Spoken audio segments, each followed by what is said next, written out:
انا وقفت وزير الاوقاف والشؤون الاسلاميه، وكان هذا الشيء خطير جدا. قلت له كيفاش يعقل انتم كتشاركوا مع الصهاينه في قنيطره وفي مراكش؟ السيده كتقول لهم خصنا نهدموا المسجد الاقصى ونبنيو الهيكل المزعوم، وهما واقفين معها. كيف يعقل ان الكتب التي تدعو الى الشذوذ توزع في المساجد من اجل محو الاميه؟ قال لي هادو انتبهنا لهم راه حيدناهم. قلت له علاش وصلوا اصلا فينكم؟ علاش تخلوا بعض الصهاينه قائمين على هذا الشيء ديال الاوقاف ديال المسلمين؟ وعلاش هذاك السيد في مراكش حاخم كبير كيقول لهم انا انتظر التعيين للقيام على شؤون الزكاه اللي هي ركن من الاركان ديالنا ديال الاسلام؟ حنا فين مشينا؟ واش حنا ما بقيناش؟ هذا 40 مليون ديال المغاربه. اذا انا بالنسبه لي تطبيع واحد الجريمه كبيره، وحتى على مستوى الثقافي الذي انخدع به البعض.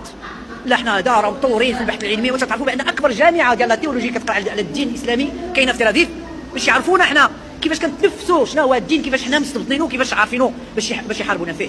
هاد الناس قبل منا مشاو الاردن كانوا كياخذوا السميات والعناوين ديال الباحثين، زعما تيتصاحبوا معاهم باش يعرفوا فين كاين واش يصفوا عليهم غدا. لقاوهم كيكذبوا على مستوى المعالم التراثيه. زعما هاد الناس غير نشوف واش داروا في اخواننا الفلسطينيين، ليسوا موضع ثقه.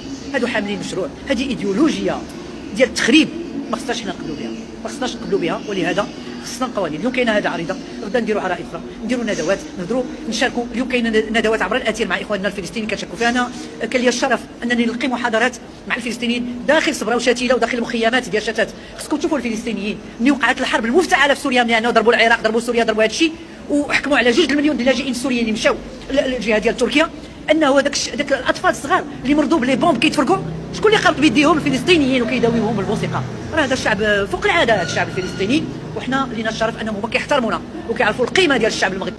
غير باش تعرفوا راسكم مع من عايشين. هو خرج السي توفيق مومياء السياسه المغربيه. هذا راه واحد من اقدم الوزراء اللي كاينين، ما تبدلش وعشش تما ودار الجدور، ولكن على ما يبدو راه حط حداه ابناء عمومته، حط حداه الصهاينه كيعاونوه، حيت هو ما قادش يدير الخدمه وكيحشم يطلب شي حاجه وظريف كي الخريف. خرج سيدي في البرلمان يدافع عن اليهودي الذي قال لك سيدي ولا يسير مقاليد الحكم في وزاره الاوقاف والشؤون الاسلاميه. ياك ما ولات اوقاف وشؤون يهوديه وحنا ما فراسناش. وقال لهم ما يمكنش نحيدوه، غيقولوا لنا حيدتو يهودي وانتم عندكم معاداه داك الشيء وهذاك الشيء.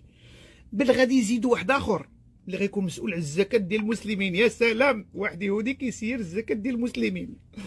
اودي اش غنقول لكم، بقيتو ساكتين ووصلتوا لشي حوايج اللي ما هياش.